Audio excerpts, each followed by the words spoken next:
आइला हल्केदार दूधे science दुवम। इन हैवानात का जिस्म लंबा स्तूवानानुमा और यकसा तौर पर हल्कादार होता है। अक्सर हैवान आज़ादाना ज़िंदगी गुजारते हैं। ये पानी और खुश्की दोनों जगहों पर पाए जाते हैं। ये हैवानात तेहरी ताबतीते निस्ब कुतरी तशाकुल और हकीकी जिस्मी कोफा वाले हैं। हरकत करने के लिए इन हैवानात में बाल, सीटी, छोटे पैर, पैरापोडिया या चूसनी सकर जैसे आज़ा होते हैं।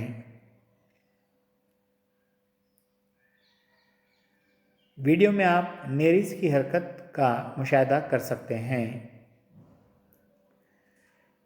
इनका जिस्म कशरा क्यूटिकल से ढका होता है।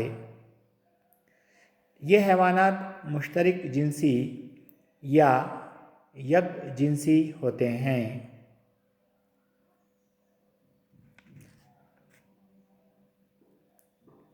हल्कादार जिस्म होने की वजह से इन्हें हल्कादार दूधे कहते हैं। वीडियो में आप केचुए की हरकत का मुशाहिदा कर सकते हैं। मिसालें जोंग या लीच,